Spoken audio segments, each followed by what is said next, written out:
Hello everybody, welcome back to Dad's Read Along Stories. My name is Josh, I'm a dad, and we're going to read the first Cars book that we've ever read on the channel from the movie Cars. This is from Cars 3. This is called Driven to Win. And if you want me to read more books like this, please subscribe to Dad's Read Along Stories so I know this is popular. Let's read Cars 3, Driven to Win. Driven to Win by Liz Marsham. A new racing season is here. Lightning McQueen takes the lead. His friends race hard. They have fun too.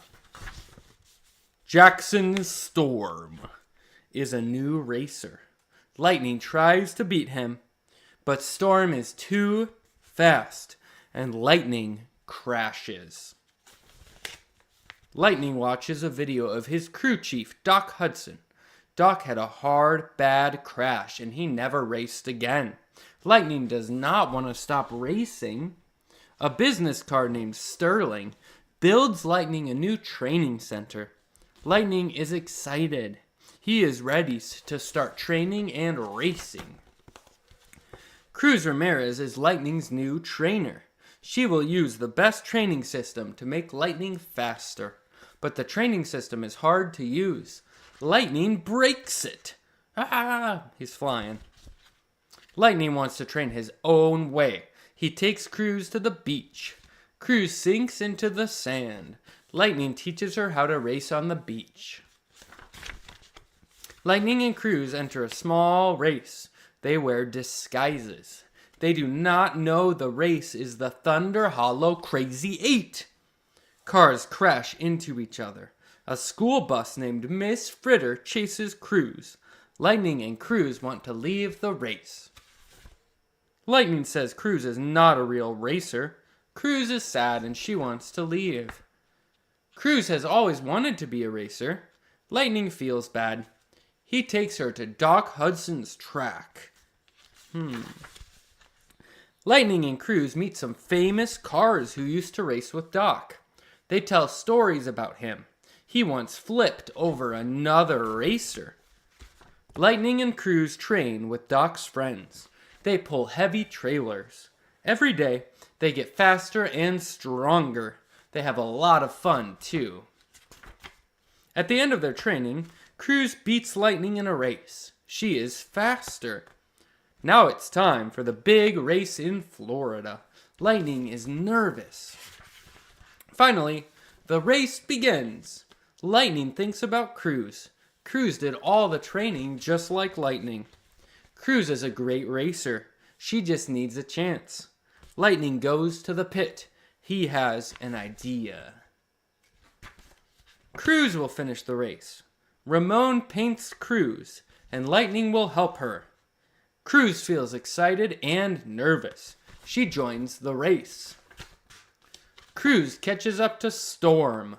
Storm is a bad sport. He pushes Cruz into the wall.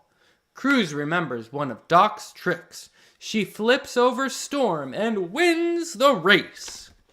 Yay, go Cruz! Afterward, Cruz quits her job as a trainer and everyone is shocked. Tex Dynaco will sponsor her. She will be a racer. Lightning will be her crew chief. Cruz and Lightning get new paint jobs. Lightning is very happy to race with his friend. The end. Some of you know that this is a movie, right? This is the story of Cars 3, which is such a good movie. And this book is great as well. Thank you guys for reading with me. I hope you had a good time on Dad's Read Along Stories. My name is Josh, I'm a dad, and I will hopefully catch you the next time we read more books together. Bye. Welcome to Dad's Read Along Stories. Hi, welcome to Dad's Read Along Stories. Hello everybody, welcome back to Dad's Read Along Stories, and today we have another Pete the Cat book today. This one looks very interesting. It's called Robo-Pete. Pete the Cat gets into so many adventures, and I'm excited to see how robots factor into his adventures. So Pete the Cat, Robo-Pete, thank you guys for reading today with me, with Dad's Read Along Stories. Let's read Robo-Pete. What a great sunny morning. Pete can't wait to play baseball with his friends. Do you want to play catch? Pete asks Larry. I can't, says Larry. I'm going to the library. Do you want to play catch? Pete asks Callie. I was about to go for a bike ride, said Callie. Do you want to play catch? Pete asks John. Well, I can't right now, said John. I have to paint the fence. Pete wishes his friends would do what he wants to do. It's no fun playing catch all by yourself. If only I knew another me, Pete thinks. And like that, Pete had a great idea. Pete builds a robot. He programs it to be just like him. Welcome to the world, Robo-Pete, Pete says to the robot. You're my new best friend. We'll do everything together. And I want to play catch, says Pete. Great idea, says Robo-Pete. This is funny. Pete and Robo-Pete play catch. Wow, says Pete, running after the ball. You sure can throw it far. Robo-Pete throws farther and farther until... Time out, says Pete as he tries to catch his breath. Let's play something else. I want to play whatever you want to play, Robo-Pete says proudly. I gotta remember my robot voice. How about we play hide and seek, says Pete. That will be fun, says Robo-Pete. Pete finds the best hiding place ever. He's sure that Robo-Pete will never find him. 10, 9, 8, 7, 6, 5, 4, 3, 2, 1, Robo-Pete says. Ready or not, here I come. Gotcha, shouts Robo-Pete, tagging Pete. Hey, how did you find me, says Pete. With my homing device, says Robo-Pete. I can find anyone, anywhere. Okay, enough hide and seek, says Pete. Let's play some guitar. Pete teaches Robo-Pete how to play a song that he made up. You have to feel the music, says Pete. Okay, says Robo-Pete. To feel it, I need to play loud, explains Robo-Pete. Pete tries to stop Robo-Pete, but Robo-Pete can't hear him over the noise. This is fun, says Robo-Pete. This is awful, says Pete the cat. Okay, says Robo-Pete. Let's ride our skateboards instead. Before Pete can answer, Robo-Pete's feet transform into a motorized skateboard with super speedy wheels. Let's go, Robo-Pete shouts. Wait, calls Pete. Pete chases after Robo-Pete. He has no idea where Robo-Pete is going. Robo-Pete crashes into the sandbox at the playground. Are you okay? Pete asks the robot. I am a robot. I am indestructible, says Robo-Pete. What is this strange place? It's a playground, says Pete. He waves to his friends. This is Robo-Pete, Pete says to Callie, Larry, and John. I made him myself. Cool, says Larry. We are going to help John finish painting, says Callie, and then we are going bike riding. I want to go on the slide, interrupts Robo-Pete. Robo-Pete, I want to help my friends paint the fence, Pete tells his robot.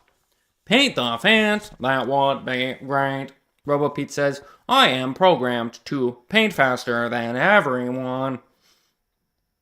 Pete and his friends try to help, but Robo-Pete paints too fast.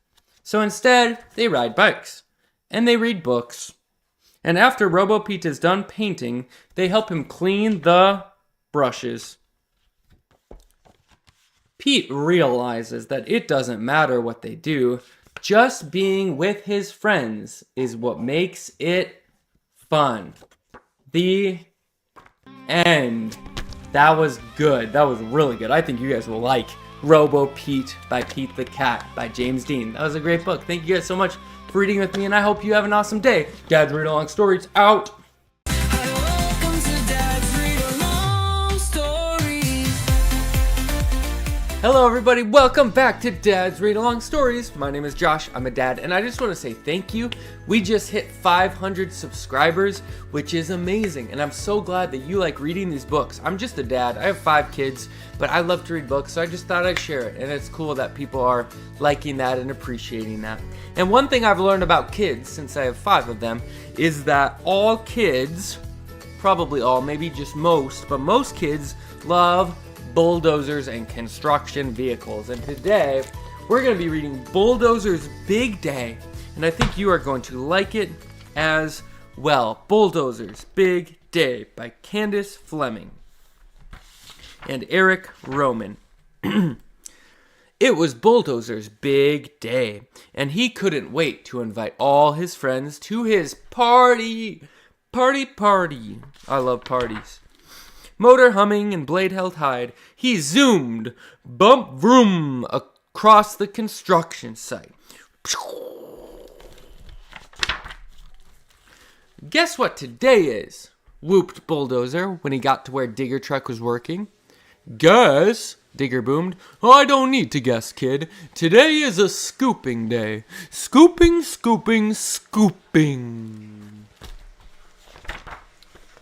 And a sifting day, Dump Truck rumbled. Sifting. Bulldozer's blade drooped a little. He rolled to where Cement Mixer was working. Guess what today is, said Bulldozer. I already know, Cement Mixer belched. Today is a stirring day. Stirring. And Bulldozer's blade drooped a bit lower. He rumbled to where Scraper and Grader were working. Guess what? Began Bulldozer. Guess, Scraper rattled. Who has time to guess? Today is a filling day. Filling. And a chopping day, Grader clattered. Chopping. And Bulldozer's blade drooped lower still. He bumped to where Roller Truck was working. Do you care what today is? Asked Bulldozer. No, Roller grumbled. With a hiss of smoke, he huffed away. Mashing day, he muttered. Mashing. Hey, sorry to interrupt. Could you do something for me really quick? Could you like this video and could you subscribe to my YouTube channel? That would help me to be able to make so many more videos for you guys, and it would be so awesome. Thank you so much. And Bulldozer's blade drooped so low it almost touched the ground. He crawled to where Crane Truck was working. I don't suppose you know what today is, Bulldozer said with a sigh. Of course I do, Crane clanged. You do? Asked Bulldozer. His blade rose hopefully. It's a lifting day, Crane banged. Lifting. And this is my 6th and last. The construction whistle blew. Bulldozer turned away, his blade dragging sadly in the dirt. No games, he sniffled. No friends. No party. Then, woot! Thief! A different kind of whistle blew. Toot! Hoot! What is going on? Lots of whistles blew. Toot. What are they bringing out of the ground? What is that? Is that a giant birthday cake? You do know what today is, cried Bulldozer. And as his friends revved their engines and honked their horns, Bulldozer raised his blade high and made a wish. Hooray! Blared the others. Then Bulldozer squealed. What are we waiting for? Let's dig in. And they did. That's a giant construction cake. Wow. They did not forget his birthday. They were getting the cake ready. That's awesome. Thank you guys so much. That's the end of the book. Thank you so much for reading Bulldozer's Big Day. Maybe today's your birthday and it's your big day. And I just want to say good job. I hope you have a great day. Even if it's not your birthday, I hope you have a big day today. Go out, be a positive person in this world. Be kind to others, and I will catch you next time that we read some books together on Dad's Read Along Stories. Welcome to Dad's read-along stories. Hello everybody, welcome back to Dad's Read Along Stories. Today we are reading Penguin Pete by Marcus Pfister. Let's read Penguin Pete right now. Just a fun fact, this book is from 1987. That is way older than me. It really is. Penguin Pete. Once upon a time, there was a colony of penguins living happily together in the Antarctic. The youngest penguin was called Pete. He was so small that the other penguins called him Pint-Sized Pete. That's not very nice. Don't worry, said Pete's mom. All penguins are pint-sized when they're young. One day you'll grow bigger, and then you'll be able to swim in the sea with the rest of us.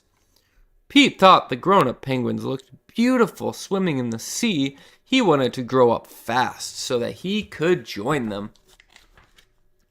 But when the penguins came back in the evening and waddled clumsily to their nesting places, Pete couldn't help laughing. They looked so funny! Grown-up penguins couldn't move about on snow and ice any better than Pint-Sized Pete. I'll show them a penguin can move gracefully on land, said Pete to himself. And he began practicing flipper skating every day. It was great fun. He slid about all over the ice and usually ended up on the ground with a thump. Now and then, some of the other penguins, who were Pete's friends, stayed home with him. Then they had a wonderful time playing hide and seek, making snow penguins, and having snowball fights. The time flew by. He's playing with his friends. One day, a flock of birds landed on a patch of ice where the penguins lived, calling and screeching and flapping their wings. Pete marched proudly through the rows of birds. How tiny they were! He felt very big and grown up. Hello, said one of the little birds. What kind of funny bird are you? I'm a penguin, he said. My name's Pete. Pleased to meet you, Pete, said the little bird. My name's Steve. Let's have a flying race. Don't be silly, said Pete. I can't fly. Then it's time you learned, said Steve. All you have to do is flap your wings hard.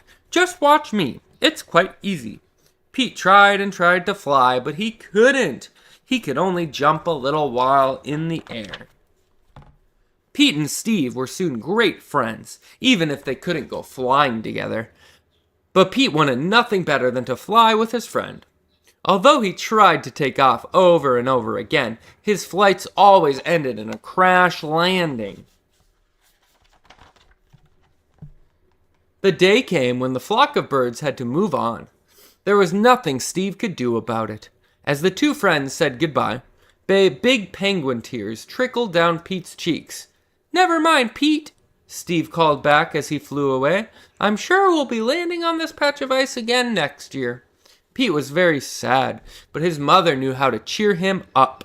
The next morning, he was allowed to go swimming in the sea for the first time. He was very excited, though the thought of diving into the water head first was rather scary. But Pete found 2 ledges of ice at the water's edge. He climbed cautiously down the ledges and slid backwards into the sea. I'll do a proper dive tomorrow, thought Pete. Pete's first few strokes were rather clumsy, but soon he was gliding through the cold water like an eel. He could even do a backstroke.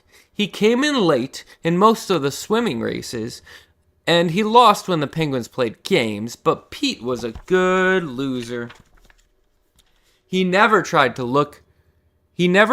of looking at all the fish and seaweed. There was something new around the corner of every rock. What a wonderful, mysterious place that the sea was. The moon had risen by the time Pete waddled happily back to his mother. He felt far too tired to tell her about all his adventures, but that could wait until tomorrow. He fell asleep at once and dreamed of Steve, the sea, and the dive he was going to do the next day. Wapow, the end. I love penguins, and I love Penguin Pete. It was great to read it with you, and I'll see you guys next time. You tune back into Dad's Read Along Stories. It was great reading with you today. I'll see you next time. Bye.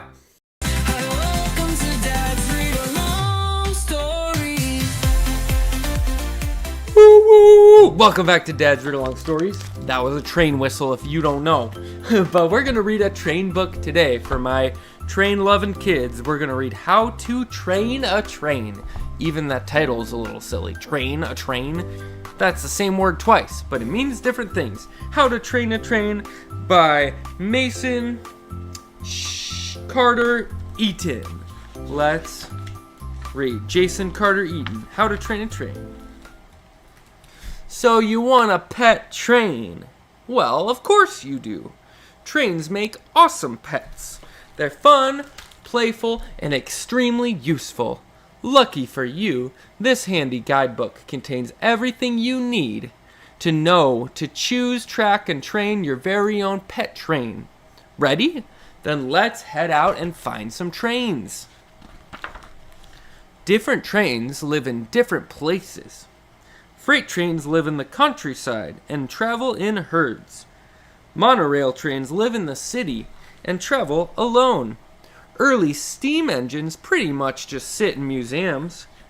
Have you decided what kind of train you would like? Great. Now you need to catch one.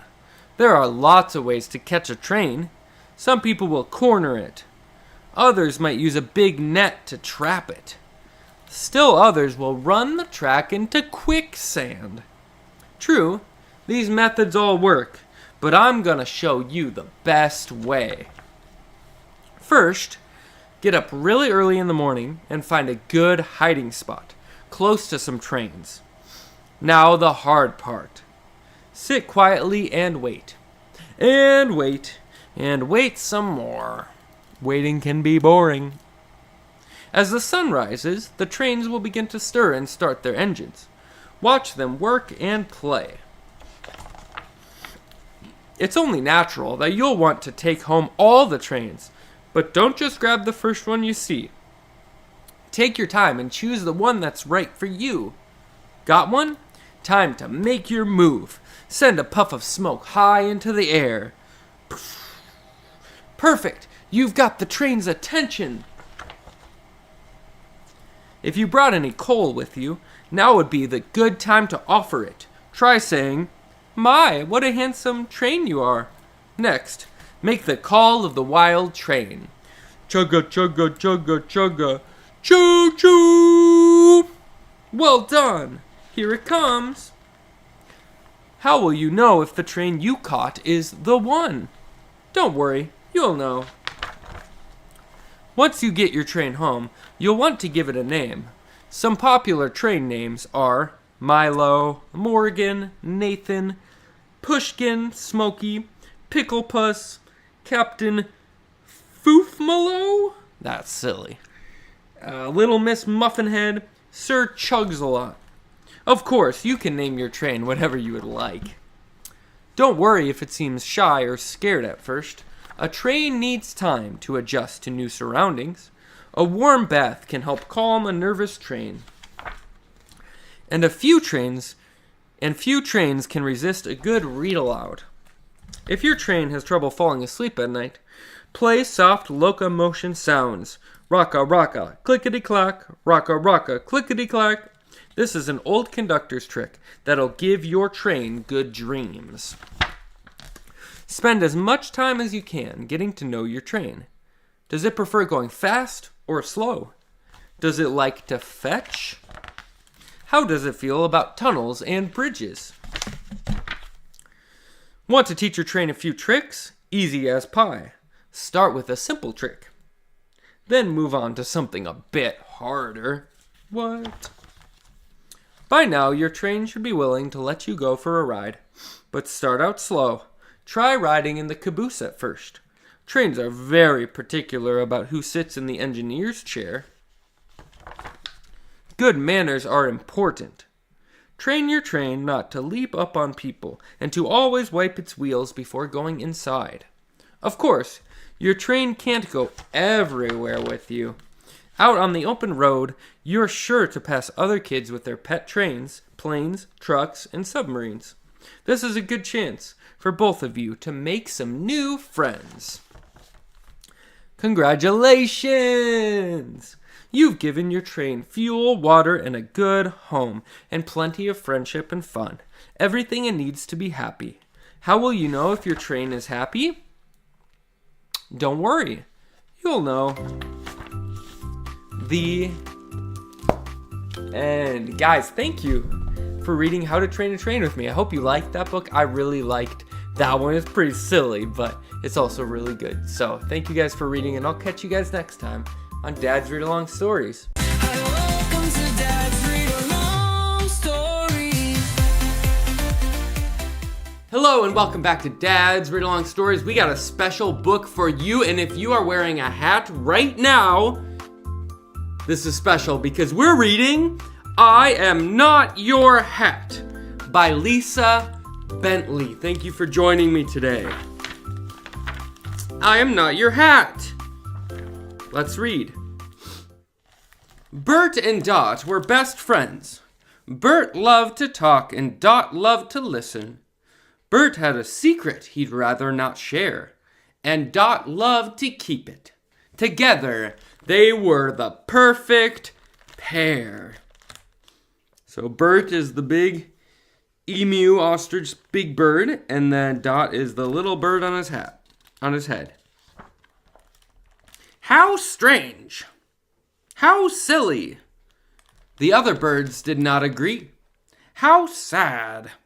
They're making fun of him. Bert and Dot tried to fit in, but it never seemed to work. Until one day, they stumbled across a new watering hole. How marvelous! How majestic! How monumental! That's what those guys are saying. What a fabulous hat! The birds cheered. Thank you, said Bert.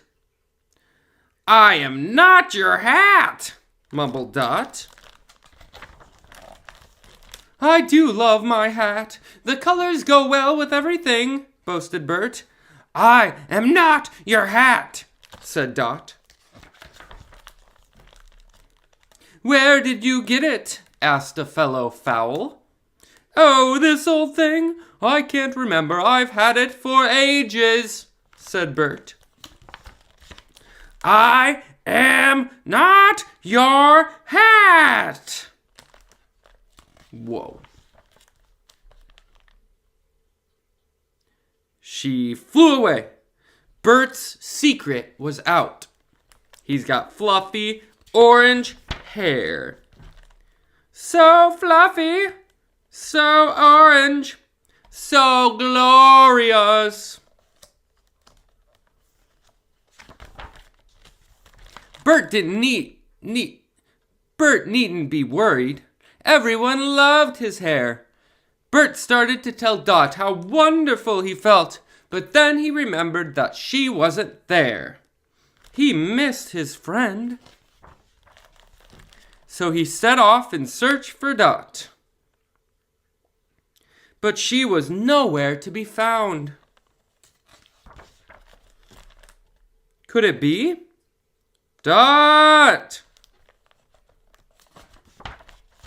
Yes? They all said.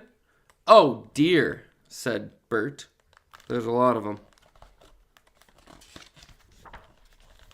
Bert was not about to give up. All these birds looked the same, but only one of them was his Dot, and he was going to find her. Excuse me, may I try you on? He politely asked one of them. Until he had tried all of them but one. Ooh, he found her. Dot, I'm sorry, said Bert.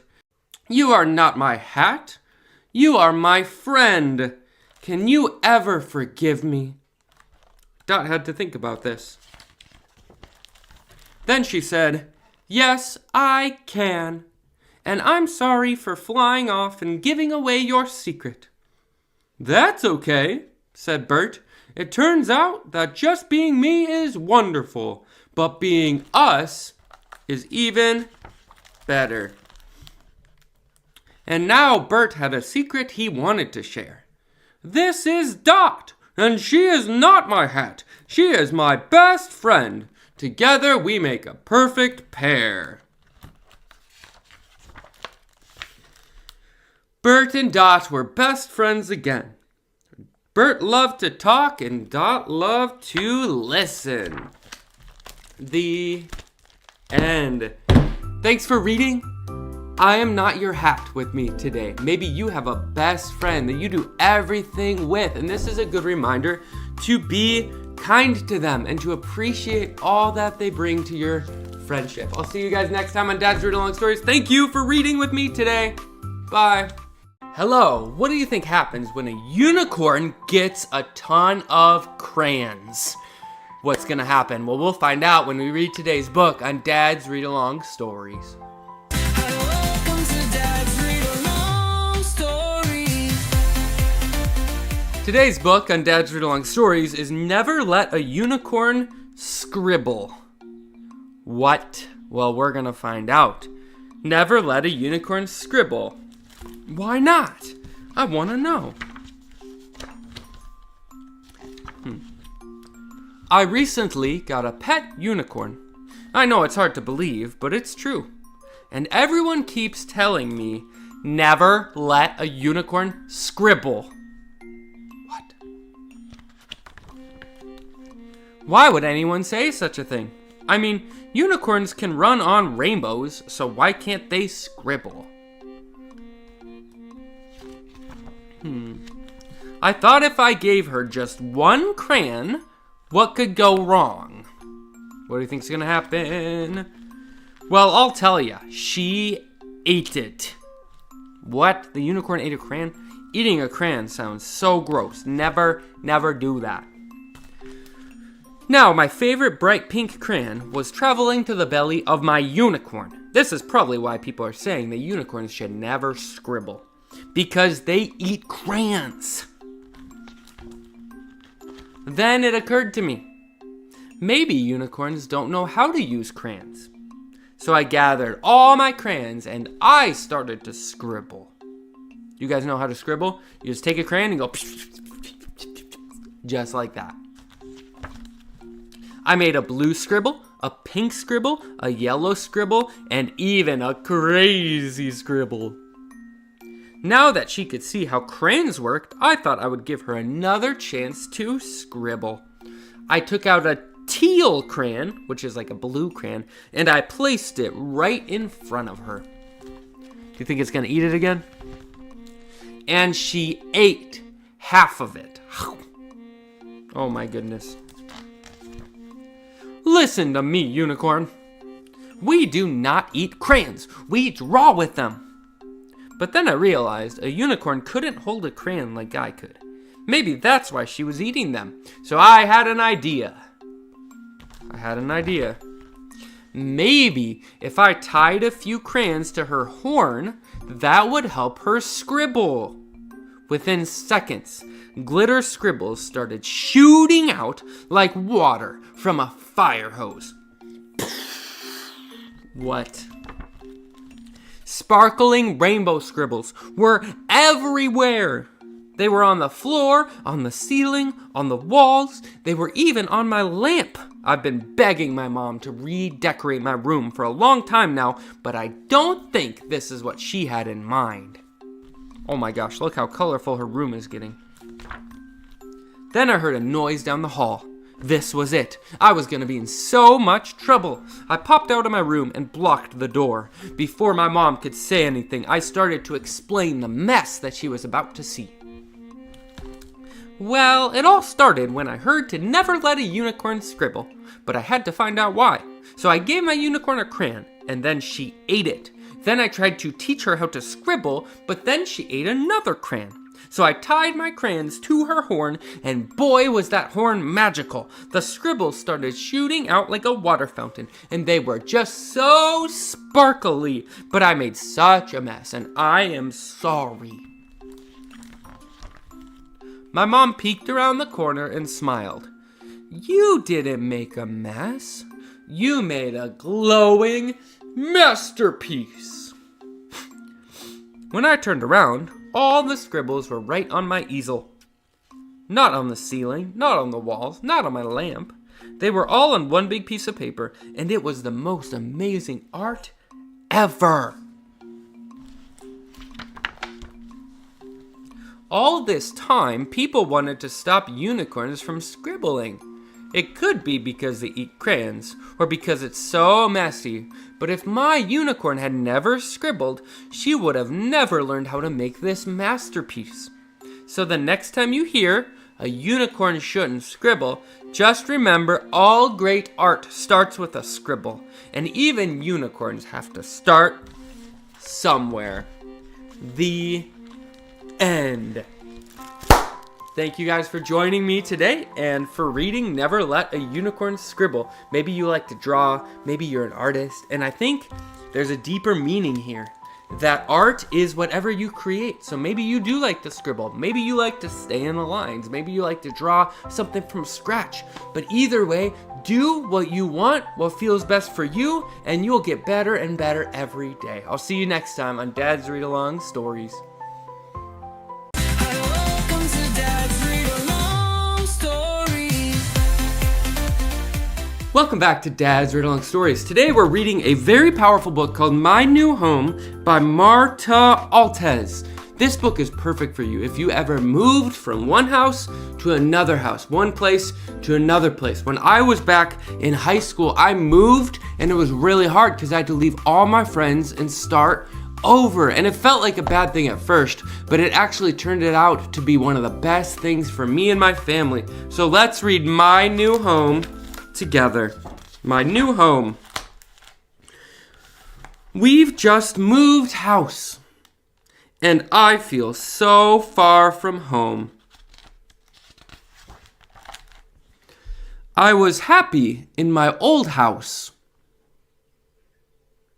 Here, everything feels new.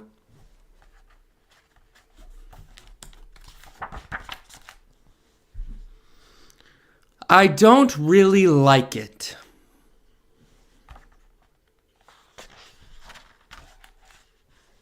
New can be scary.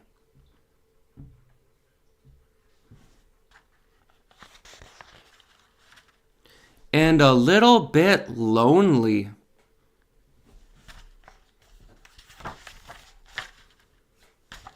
Dad says not to worry. He says that when I least expect it, I'll find new adventures.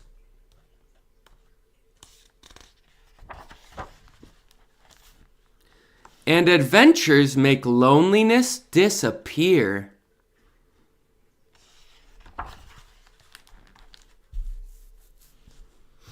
I still miss my old friends, but sometimes it feels like they are here.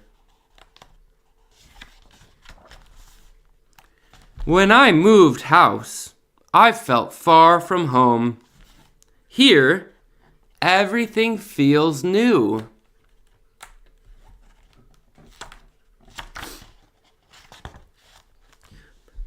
But new can be exciting. I think I'm very lucky. And I feel at home again. The end. Thank you guys so much for reading My New Home with me. Maybe you've never moved, but maybe you did just move, and maybe it's scary. But this book is a really good reminder that new adventures, new things at life, new stuff is not always bad. Sometimes it's the beginning of a brand new awesome adventure, and that's what I hope that life is like for you, an awesome adventure. Thank you guys for being here. I hope you subscribe if you want to see more books like this, and I will see you next time on Dad's Read Along Stories. Hi everybody, you might be wondering, why are you wearing such a cool orange hat? Well, after we finish today's book, I think you will know. Welcome to Dad's Read Along Stories. Welcome to Dad's Read Along Stories. Today we are reading Clive, Penguin, which is a short, sweet, and super funny book about a penguin who just can't make up his mind. Let's read Clive Penguin together. Clive Penguin. Once upon a time, in a faraway land of ice and snow, beneath a wondrous winter sky, there lived a happy penguin. Oh, please. You've got to be joking. I'm freezing. He's cold. This is relatable. Kids, I live in Minnesota, which is very cold. It's still very cold out right now. Let's keep reading. It's always the same. Same old snow and same old penguins. He's the one with his eyes open. Some days I wish I was somewhere else. Some days I wish I was someone else. See, I told you, he can't make up his mind. Who does he want to be? Does he want to be a penguin with earmuffs, or an astronaut, or a hot dog, or a guy with a big hat? We'll see. And every day, I'm just so cold. If he's so cold, what do you guys think he needs? One of these, maybe? I've got to get out of here.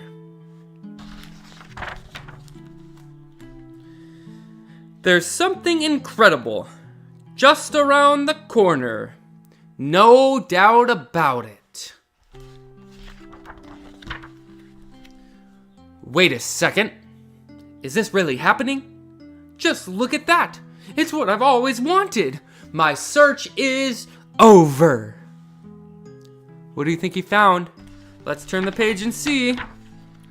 I am Clive Penguin, and I have made an epic discovery. What's his discovery? He's dipping his arm into the ocean. What's he gonna find? A cozy discovery. He found one of these. He found a hat. So unique, so fashionable, so versatile. The perfect fit. And with that, they all lived happily ever after. Right? We'll see. Oh, please. You've got to be joking. I'm boiling. The end. When he says I'm boiling, he means I'm so hot. I told you he can't keep up his mind. He can't make up his mind. He's cold, he's hot, he's cold, he's hot, he wants to be a hot dog, all the different things. But I thank you guys for coming here today and reading Clive Penguin with me. And I'll see you guys next time on Dad's Read Along Stories. Stay warm out there, everybody. Hello, everybody. Welcome back to Dad's Read Along Stories. And today we're going to read another Curious George book. This time we're going to read Curious George and the Pizza. My kids love pizza. Every time we get our groceries at Costco, they ask for pizza. We don't always say yes, but sometimes we do. Let's read Curious George and the Pizza. And if you want to show me that you like Curious George books, please subscribe and like this video so we know to make more Curious George books. Curious George and the Pizza. Let's go out for pizza tonight, George, said his friend. At the pizza place, Tony the baker was getting the pizzas ready for baking. He flattened out a ball of dough into a large pancake and tossed it into the air. He spread tomato sauce on it, sprinkled it with cheese, and shoved it into the oven. I'm getting hungry just thinking about it. Then the telephone rang. A fellow from the factory wants a large pizza delivered in a hurry, Tony's wife called. Okay, I'll get my coat, said Tony. George was curious. Could he make a pizza too? He jumped up on the counter and took some dough. Oh no, this is not going to go well. George pounded the dough into pancakes. Then he tossed them into the air with all 4 hands. One of them plopped right in the middle of a table where a woman was sitting. Another landed on a coat rack, and one fell on the jukebox. And one landed smack on Tony's head. "Who did that?" he shouted. George was scared. He ran out and jumped into a small truck to hide. "That customer is still waiting for his pizza," said Tony's wife. "You'd better hurry. They'll be closing the factory in a few moments." "I forgot all about it," Tony said. Quickly, he packed the pizza in the back of the truck and drove off. But George was trapped inside. The truck sped up to the factory, but it was too late. The gates were locked. "Oh no," Tony groaned. "How will I ever deliver the pizza?" He opened the back door of the truck, and there was George. "So that's where you've been hiding, you bad little monkey," Tony cried. He reached out to grab George, but then he stopped. What do you think he's going to do? I have an idea. "I've got an idea," he said. "You're just the one I need." How good that George was a monkey. "Look at that," shouted the factory guard. "A monkey delivering a pizza." "Thanks, George," said Tony. "You made up for all the trouble you caused. I'm going to make a special pizza for you and your friend when we get back." And that's what he did. The end. Thank you guys so much for reading Curious George and the Pizza with me.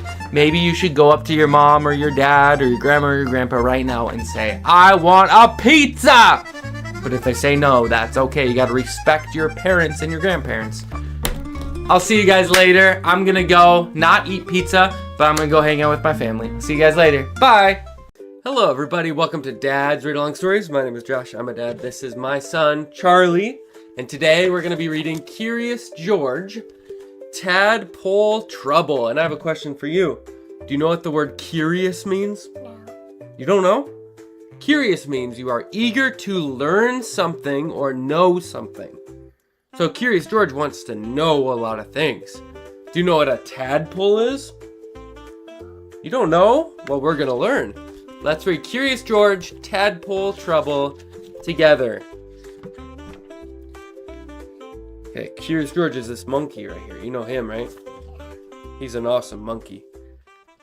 George was exploring a lake with his friend Bill. George was a good explorer, and he was always very curious. Remember, that means he wants to know something.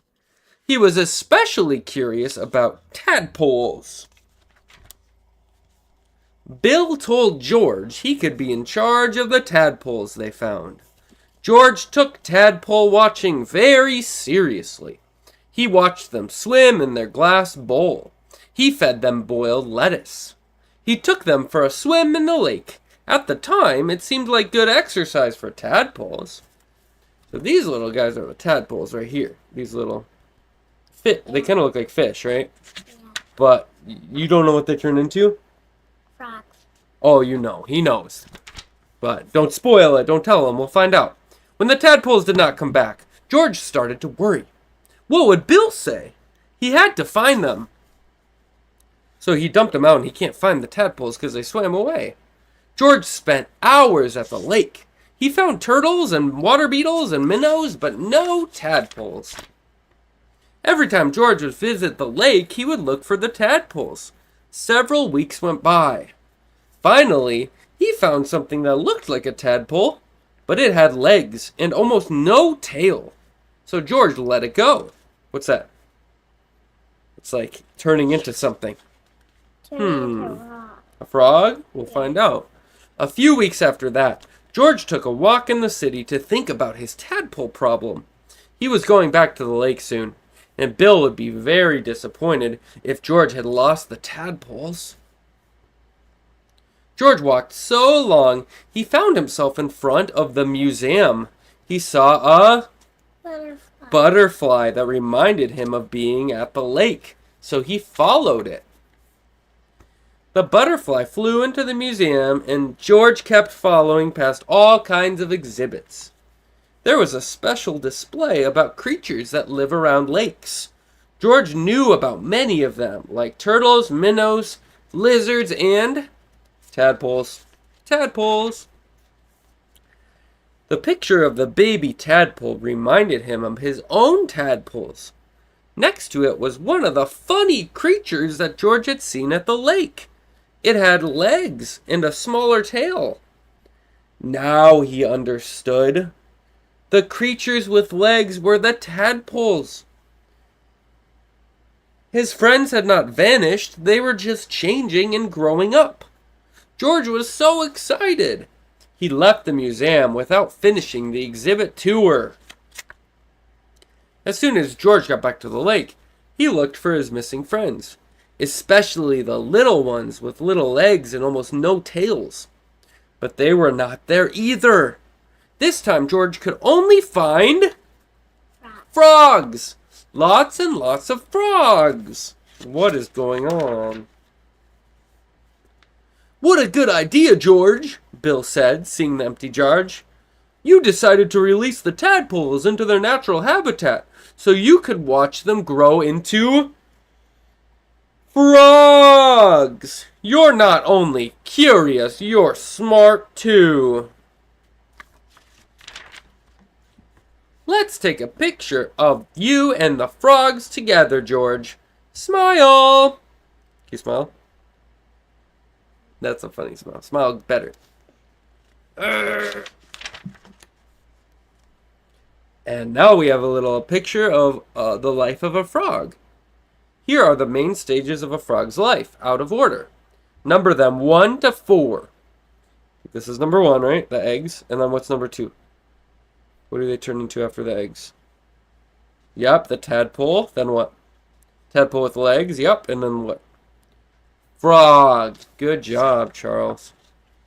And then you can make your own butterfly here too. That's kind of cool. The end. Thank you guys for reading Curious George. Tadpole Trouble. What did you think? You like that one? Yeah. That was a good one. The tadpoles turn into frogs, and George learns all about it. Are you going to be curious too and learn about stuff? That's awesome. Are you leaving? Okay. Good night, everybody. Thank you so much. And we'll see you next time when we read more books. Bye. Hello, everybody. Welcome back to Dad's Read Along Stories. My name is Josh. I'm a dad.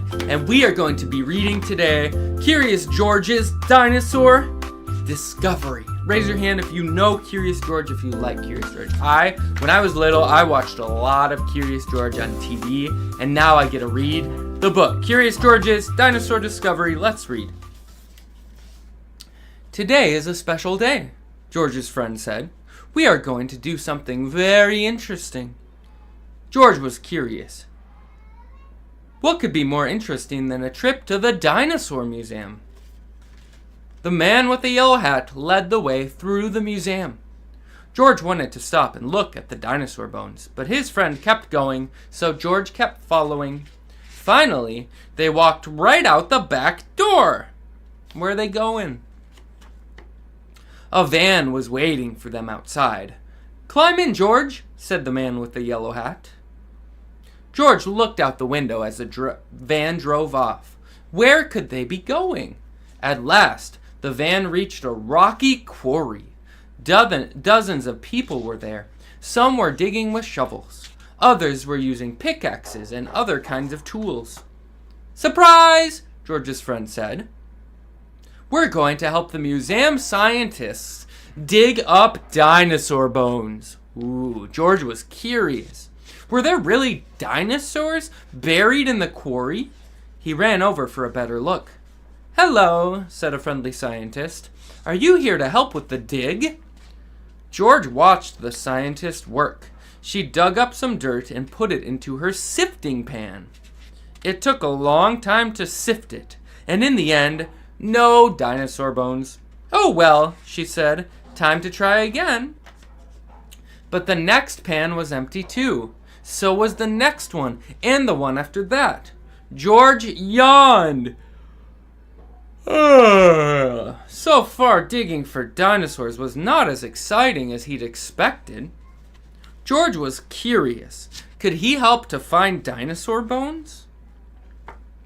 He found a spare shovel lying nearby. He dug and dug, but he didn't find any dinosaurs. When he climbed out of his hole, George spotted another scientist.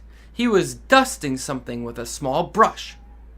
"Oh well," the scientist said. "It's not a bone, it's just a rock." George wanted to help. He picked up a brush and went to work. But it turns out that monkeys are not very good at dusting. As he hurried away from the cloud of dust, George bumped into a wheelbarrow. Maybe there were dinosaur bones in it.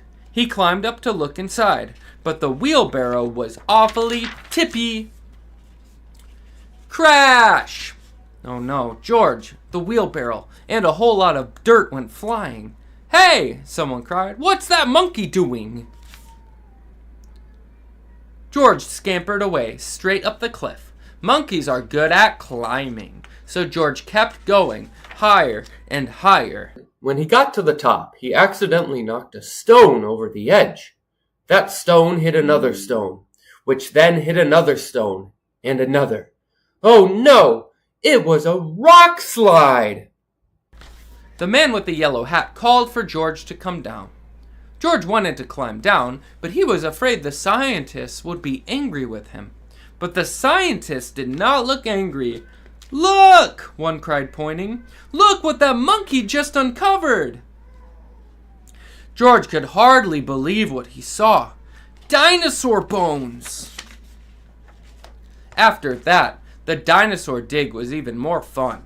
George helped the scientists dig and sift and dust and take photographs of the bones he had found. Wow. And the next time him and the man with the yellow hat visited the dinosaur museum, George got to see his dinosaur on display. Wow. It says they named it the Georgosaurus. Wow. That was a great book. That's the end of it. Thank you guys for reading Curious George's Dinosaur Discovery. And he got his own dinosaur because he climbed to the top of the mountain and found the Georgosaurus.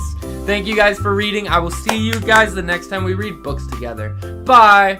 Welcome to Dad's Read Along Stories. Hi, welcome to Dad's Read Along Stories.